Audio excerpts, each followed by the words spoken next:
Good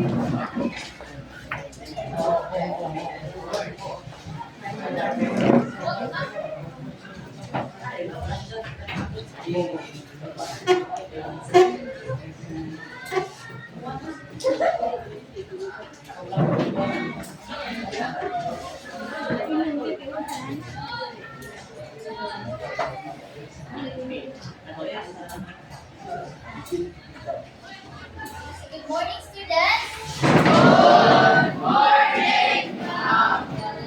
Okay, so before we start our discussion, let's have first a prayer. So, Mr. Can you lead the prayer?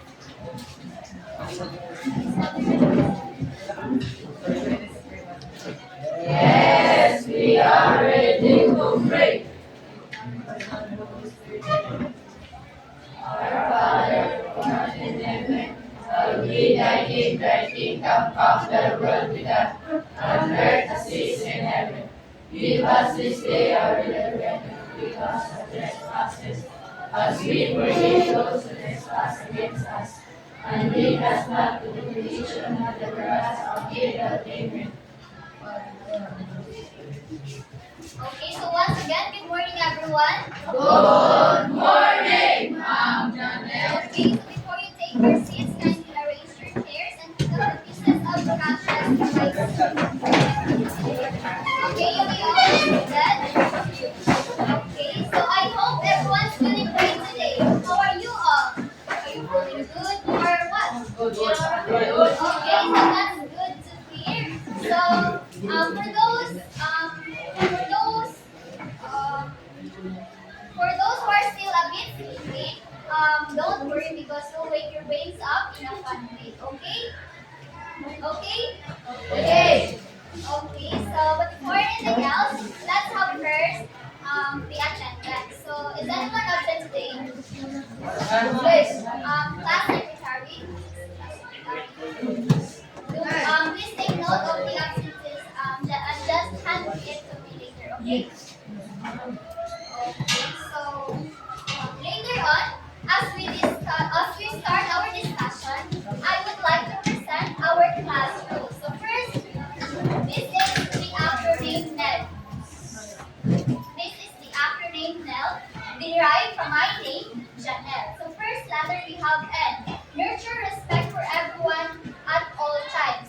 Meaning, treat your classmates, even me, your student teacher, with kindness and consideration. So avoid teasing, interrupting, and respect different opinions in this class. Next, we have engage actively in all class activities and discussion. So participate by sharing your ideas, asking questions, and answering the or completing the task. Next, we have listen attentively when someone is speaking. So give your full attention to someone who is speaking. So avoid side conversations and distractions. Okay. Next, we have lift your hand if you want to answer. Just raise your right hand if you have any idea or if you want to answer. And the last one we have exhibit proper classroom courtesy by standing when called to answer. So stand up properly. Um, louder your voice when called to answer. And mind the students that if for those who can share their ideas, thoughts, and answer my question, will be given a reward in our reward station. Okay, so gonna have a reward. For the level of participation. Okay, so at this moment, let's have a quick recap on your previous topic. Okay, so can someone remind the class of what is your previous topic all about? Who wants to answer? Yes, okay. Listen. Okay. It's all about planes and the type of planes. Okay, so today I'm going to test your understanding if you really understood your previous topic. So we'll have a short activity. So all you need to do is to stand up if the statement is true and sit down if otherwise or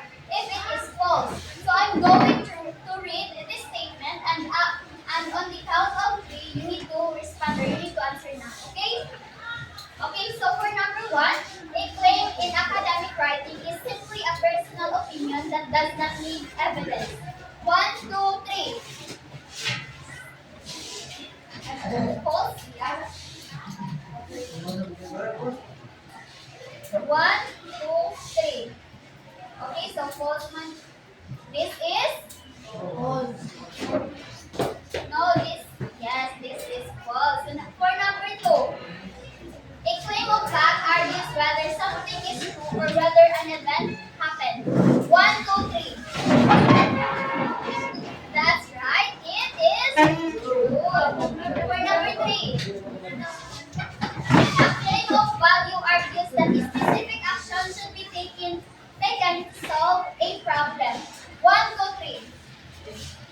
Yes, it is false. Number 4, a claim of policy usually suggests a solution and often uses the word should. 1, 2, 3. That's right, it is true. And for the fifth one, we have a strong claim Lapono must be arguable, relevant, measurable, and specific. 1, 2, 3. Okay, that's right. It is.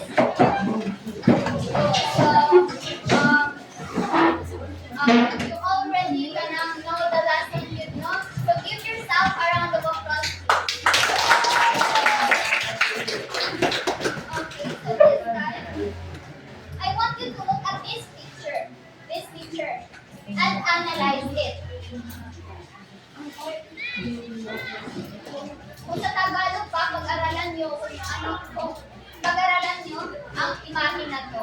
Or kung sa Bisaya pa, sisiha ang lagway, kung sa Malaysia. Okay na? Okay, so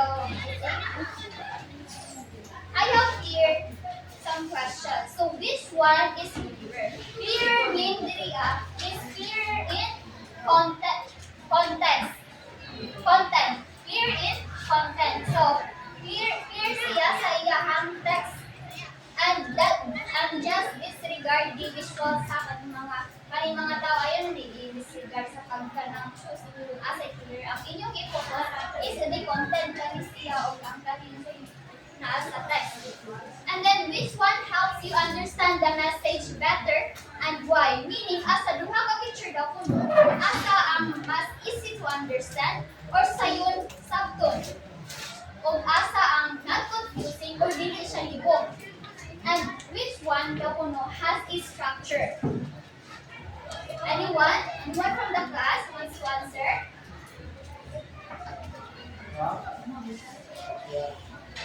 Asa daw kuno sa duha ka picture? Which one helps you understand the message better? Picture 1 or picture 2? Who wants to answer? Just raise your hand. If none, I'm going to spin this clip.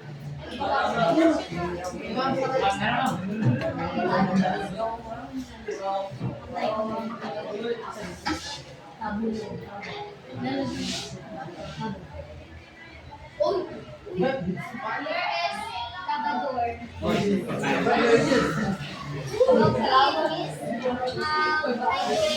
Okay, miss. Your answer. Yes? Why?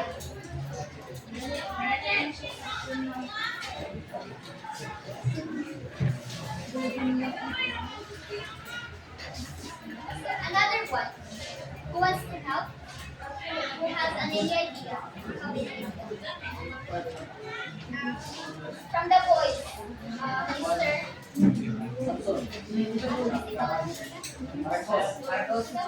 Yes. Stand up. Ano sa aking classroom, please? Kanang asa sa duha ka picture ang mas makasapat kang ato and why?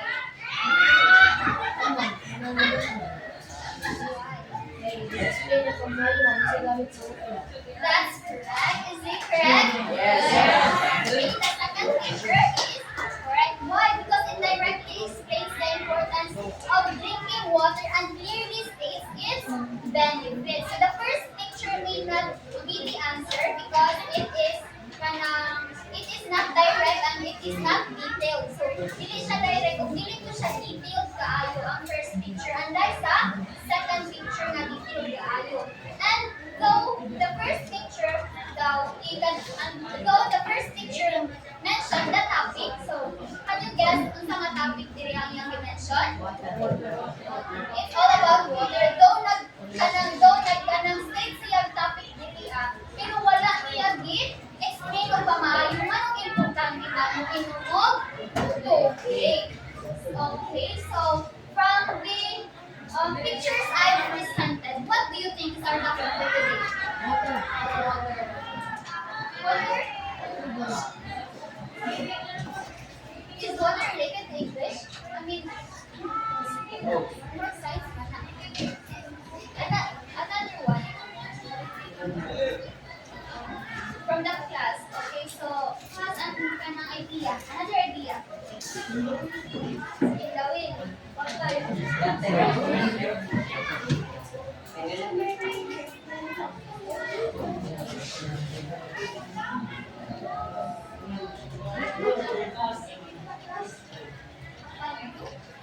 First papalu. Ano siya si Onde? Onde.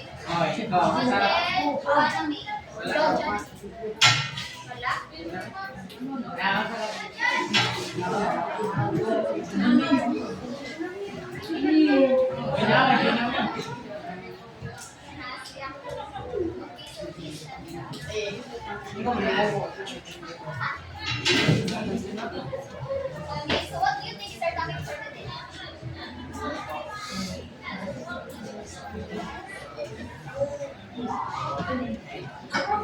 Yes, about essay. Is she correct? Essay?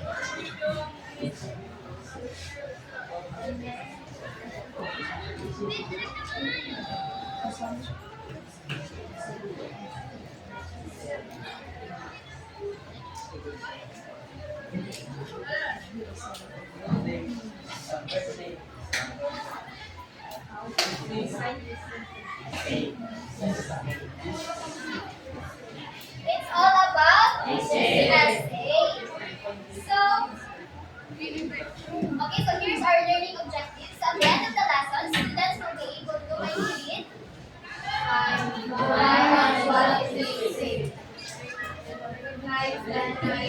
Everybody.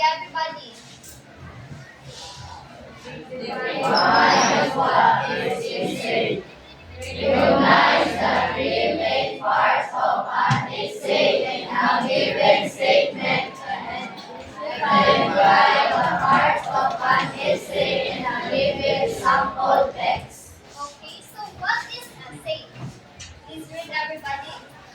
Essay or short is of writing that expresses the writer's ideas, opinions, or explanations about a specific topic. Okay, so essay daw kuno is a short piece of writing. So usa siya ka suwat that all about that focuses on one specific topic. Again, essay focuses on one specific topic. It is where the writer shares his or her ideas, thoughts, opinions, or explanation about the said topic. So the writer connects ideas daw kuno, those ideas, to make sense and to make it easy to understand. Again, what is essay?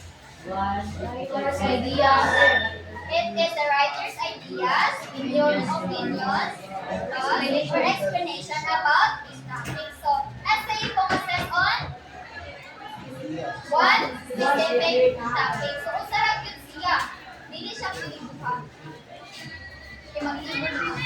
Okay, so here's the four purpose of an essay. First, we have inform, or to give information, or to give fact, or what we call as expository essay. So this will be discussed by Mrs. Nunez next meeting. So next we have persuade, or what we call as persuasive or argumentative essay. Next we have explain or describe, or what we call as descriptive essay. And the fourth one we have tell a story, or what we call as narrative essay. So we don't, we will not dig deeper about this. We'll skip this part na lang. Okay, so there are three main parts of an essay. First, we have introduction. Can you read, everybody?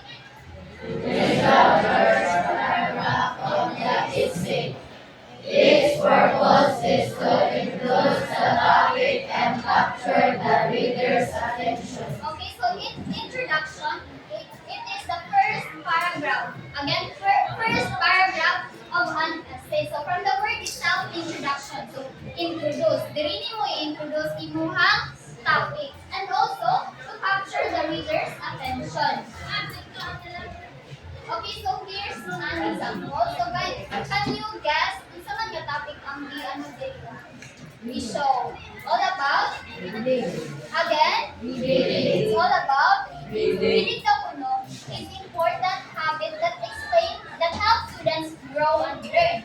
Through books, magazines, and online articles, students can discover new ideas and information. And for the last part is nag-include siya og statement nga makapahug or makadali ikaw ang mubasa, which is reading regularly the puno, reading every day or ang pagsigi o ka nabasa the puno, improves knowledge, vocabulary, and imagination. Okay, so next we have body. Can you read, everybody?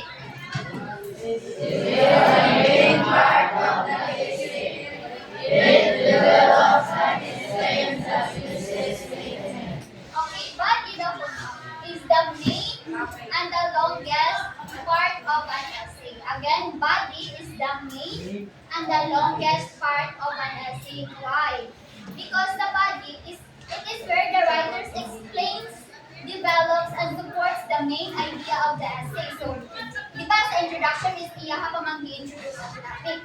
Naghatag siyang thesis statement or what we call as main point or main idea. Naghatag na siyang main idea sa introduction.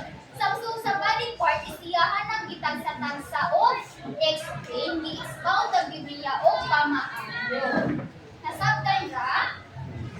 Okay, so body yung saragod ko is the main and the longest part of the essay. And the body usually has 2 or more paragraphs. Okay, so here's the example. So this is connected sa introduction. Okay, di ba sa introduction is nag-give siya of reading the puno regularly helps. So go ahead. Reading regularly the puno reading regularly the puno improves knowledge, vocabulary, and imagination. So sa body part, iyan ang gitagsa-tagsa o explain. So first, reading increases a student's knowledge. Second, reading improves vocabulary and communication skills. And the third one we have, finally, reading develops imagination. So iyahan ang gitagsa-tagsa o explain o pamaaro sa body part. And the next one we have conclusion. So, can you read, everybody?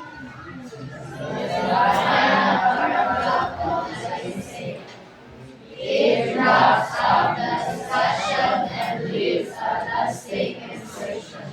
Okay, so in conclusion, it is the final or the last part of an essay. So it serves as a closing part. It wraps up the entire discussion. So diri na niya i-summarize ang iyang main point or main idea nga iyang i-discuss ito sa body sa conclusion. Yan ang i-summarize. This is the last part. This is the final part where it wraps up and summarizes the main point. Okay, so here's an example. In conclusion, so dali ra ninyo ma-identify nga conclusion na siya is because of the kanang kwantan. One point is the transitional devices used. Like for in conclusion, to conclude, to all in all, overall,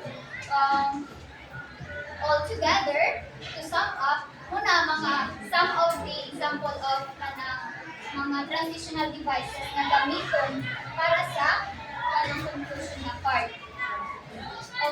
So, here's an example. In conclusion daw kuno, reading offers many benefits to students. So, it builds knowledge. So, bali, sa iyahan ng i-summarize, iyahan ng ibalik kung state diriha, ang iyahang main point, which is, it builds knowledge. It improves vocabulary, and it enhances imagination. So, for this reason daw kuno, students should make reading a daily habit. So, bali, nag-suggest siya, nga kanang for this reason, dapat daw kung ang mga bata is dapat mo kanang habit na nila bitaw. Like habit na nila nga magsilibasa. Lagi, maka-improve sa siya sa vocabulary, makakuha siya sa knowledge, and at the same time, makakuha siya sa inyong imagination. Sabdan ra, paspas ra. Paspas ra. Ano instruction? Okay, so what are the three main parts of the essay? Introduction, balik, conclusion. Again? Introduction, balik, conclusion. Okay, so test your understanding. I have here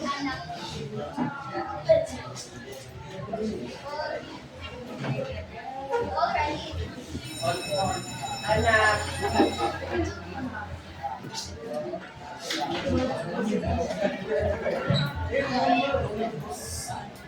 Make it faster, please.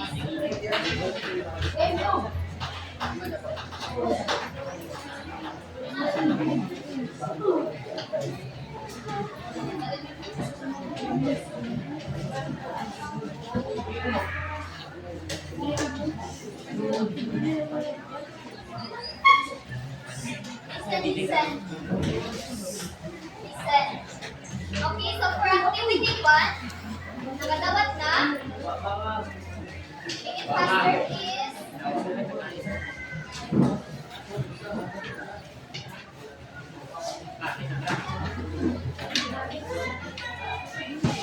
Okay, so for the activity 1, paminaw para wala na sa pangutana. For activity 1, choose the phrase that correctly defines an essay. So all you need to do is mangita mo ka ng sentence dira nga kanang sakto siya sa like definition sa essay diri sa box. Yes, is what you use sa ubos.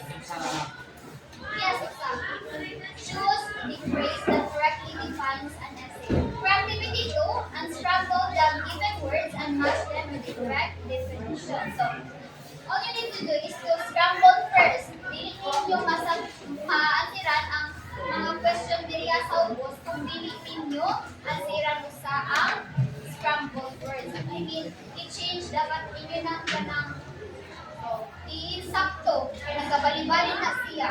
Okay? For the third activity is identify and label each paragraph according to its function. So, inyong i-label unsa ba na siya? Introduction ba na siya?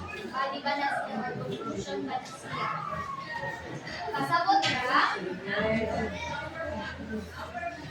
Ayaw na nga si ang quiz sa later na. Score.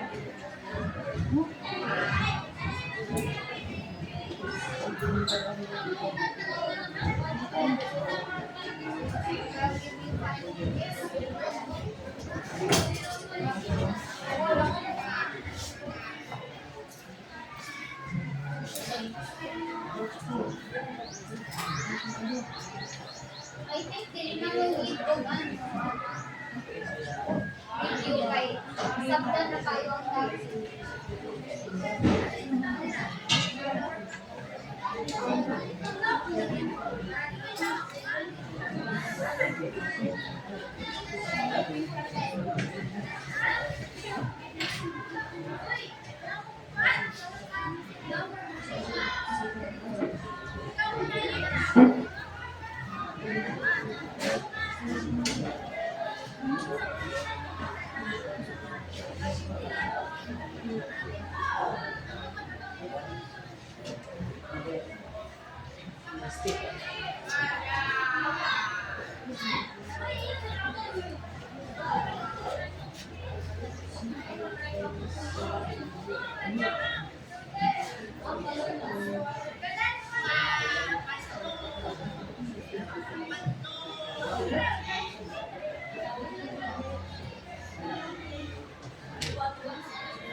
Yes, inspiration.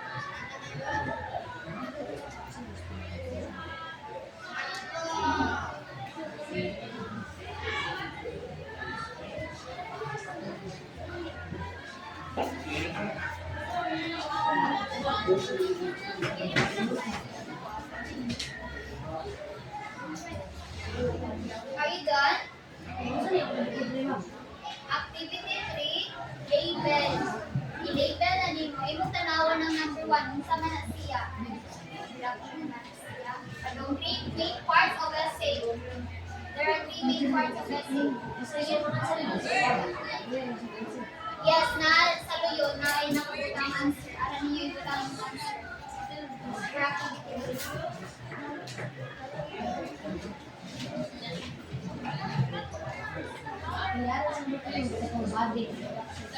Three main parts of essay.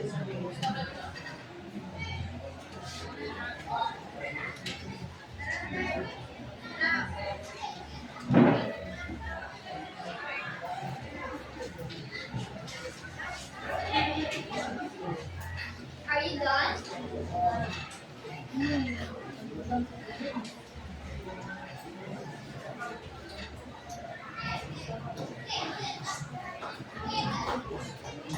You only have 2 minutes.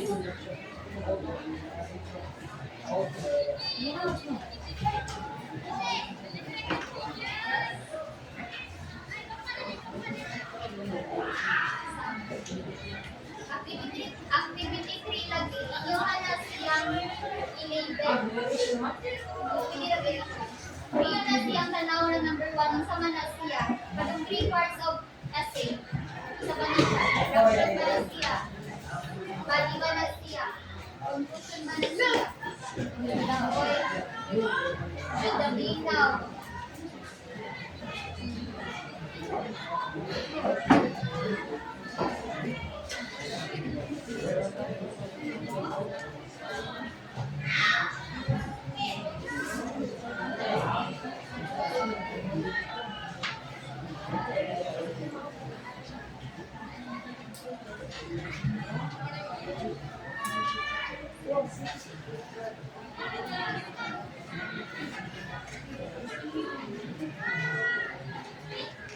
Are you all done?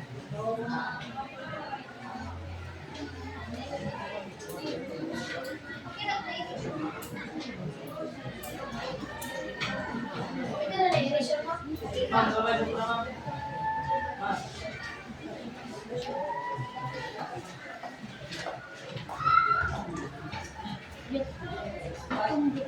Okay, so I think you're done now. 1 minute. 1 minute. Make it faster. So going to check that.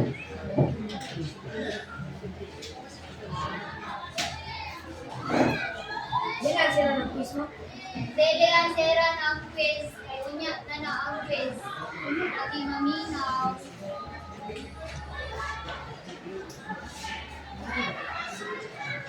I think you're done now. Please exchange your paper to your teammate.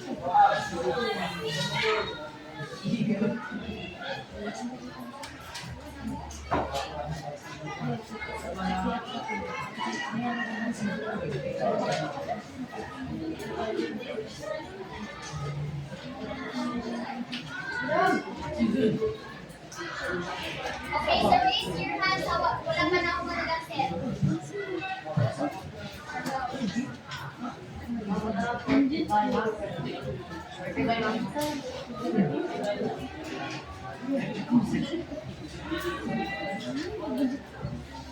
Okay, so exchange your papers. Kadugay lagi. Pwede na lagi erasure. Kapitan ako sa yung ones. Pwede erasure, pwede erasure.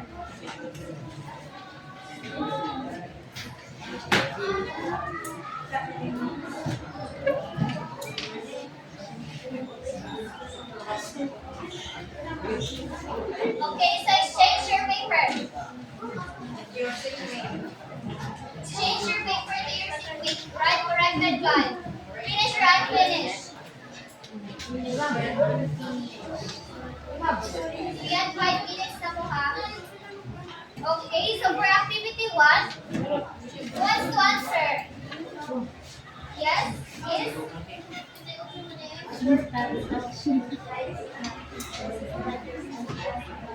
Okay, so is she correct? Yes. It is a piece of writing that expresses the writer's ideas about a specific topic. Okay, so it is correct. 1 point. For activity 2, what's to answer? Ang galing scrambled words lang sa Introduction, body, conclusion. okay, it's introduction, body, conclusion. For number 1, how about tulo? Yes. For number 1, kindly read the statement. The main part of the essay contains organic explain and support the thesis, specificals, and samples. What's the answer? It's body. So it is the main part of essay na puno. So the main part of essay is body. So the second one.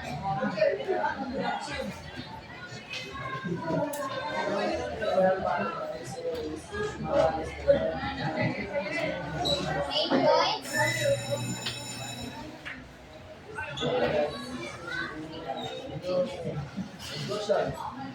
Is he correct? Conclusion? Yes. Okay, the correct answer is conclusion. It is the final part of essay and summarizes the main points. How about number 3? Go, Dai. Number 3.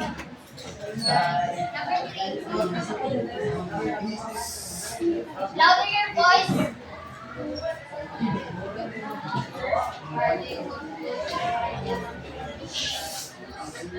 Why is it noisy? Nasa yung classroom close.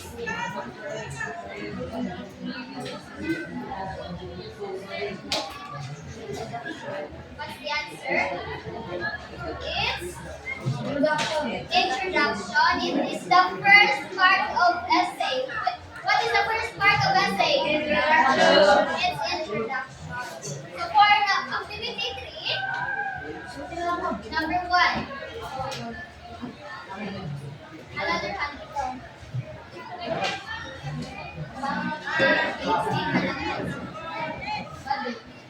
It is Body. why body?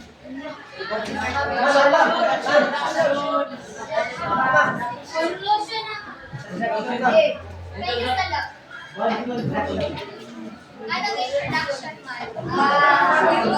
Okay, so it is introduction. Number 2.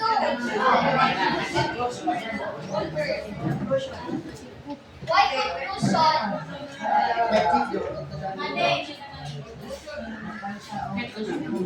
May conclusion kay naa siya i-conclude. Okay, so the answer is conclusion. The third one. It is body. Body kay taas, no? Okay, so count your scores. Over 10 na siya. So you got 6 up to 10. How about the girls? Okay, so please pass your paper. Ihatag ang paper sa inyo sa okay? So at this moment,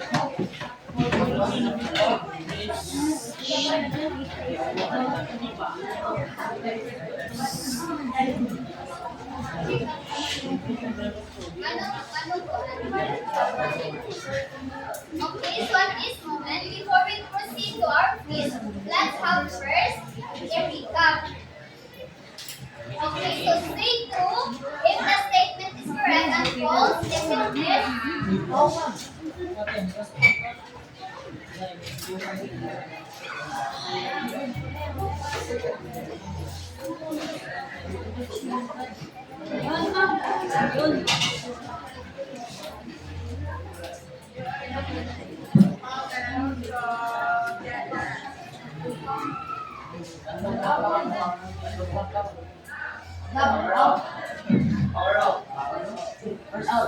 Ayun ang subject ko. Ay, kasi group na binusang.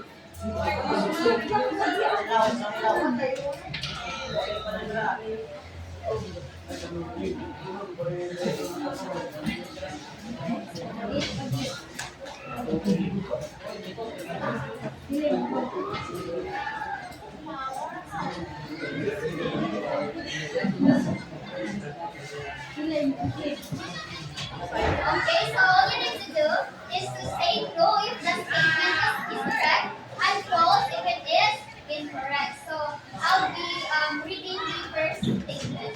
So an essay presents ideas about a specific topic in an organized manner. True or false? Number two, the introduction contains the thesis statement of the essay. True or false?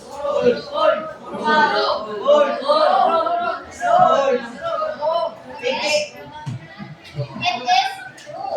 The introduction contains the thesis statement as what I said earlier that ang katong main point niya, ang katong statement nga kanang iyang i-provide para madali ang kanang buhin.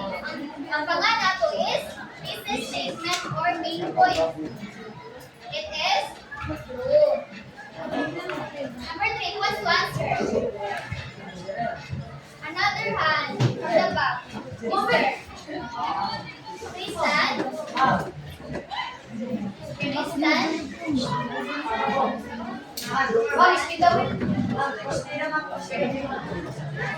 The body paragraph provides supporting details and example for the main idea. True or false? Is it correct? Yes. Correct. Number four. Igawin mo. May tama.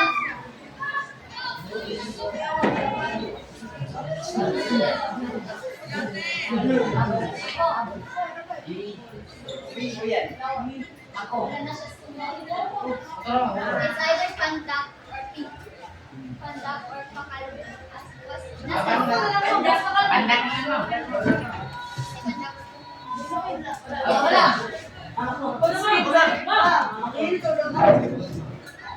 Yes? Is it correct? Yes. Yes. It is false. Number five, a well-written essay has three main parts. The introduction, the body, the conclusion.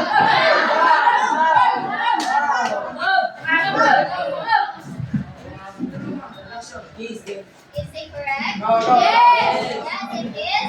Okay, so I think you're all ready for our quiz. Yes. Okay, so we start answering na. Sa likod sa papel. Okay, so read the question carefully. Encircle the letter. Kasi na po mangutana ha, encircle the letter of the correct answer. I'll give you 2 minutes. Roger.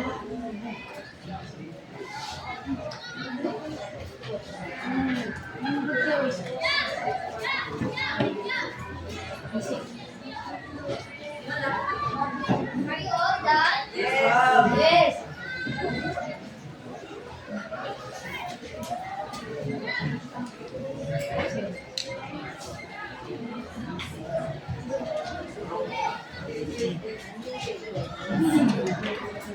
Are you all done? Okay, so raise your hands sa kadung wala ka ng magansin. 1 minute.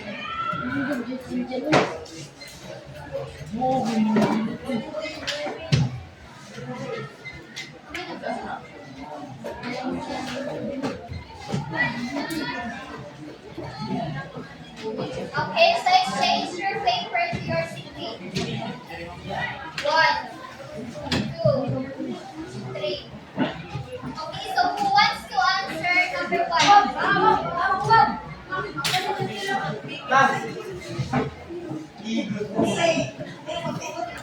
Just read the number one. An essay kamuno can be identified as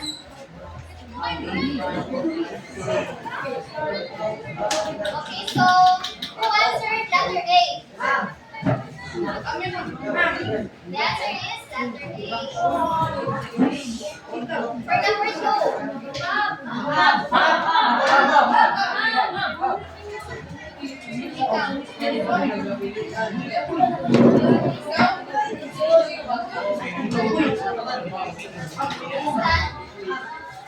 which of the following is not a main part of an essay? Okay, so who answered letter D? The answer is letter number D. Mister. Which part of an essay introduces the topic and contains the thesis statement? Who answered letter C? Okay. The answer is letter C, introduction. Number 4. Which part of an essay summarizes the main points and the thesis statement in a new way? Again? Who answered letter B? How about the others? You will answer. Letter A. Why letter A? Correct answer is letter B. Diba nabingon ko kanina? It is part of an essay summary. Conclusion summarizes. It is the final part. So, bali, iyan ang i-summarize ang tanan niya idea dito sa conclusion. Number 5.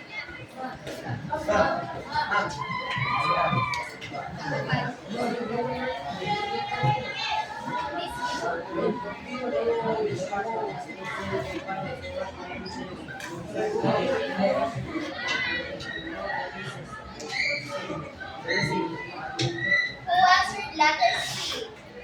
Who answered letter B? It is letter B. It is the body, di ba? Sa body nag-explain na tayo. Unsay katawanan? Di ba sa body nag-explain na ka?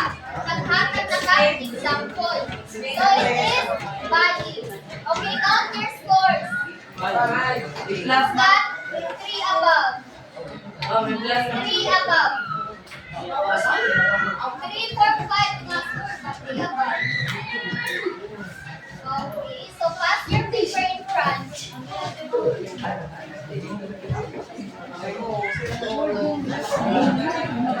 Okay, so here's your assignment.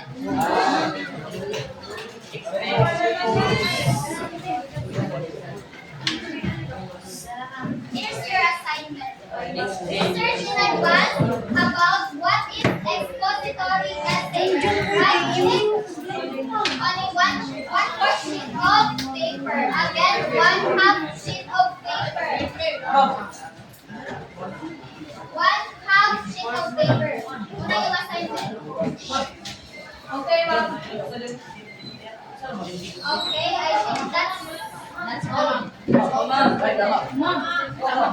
Kasent na lang.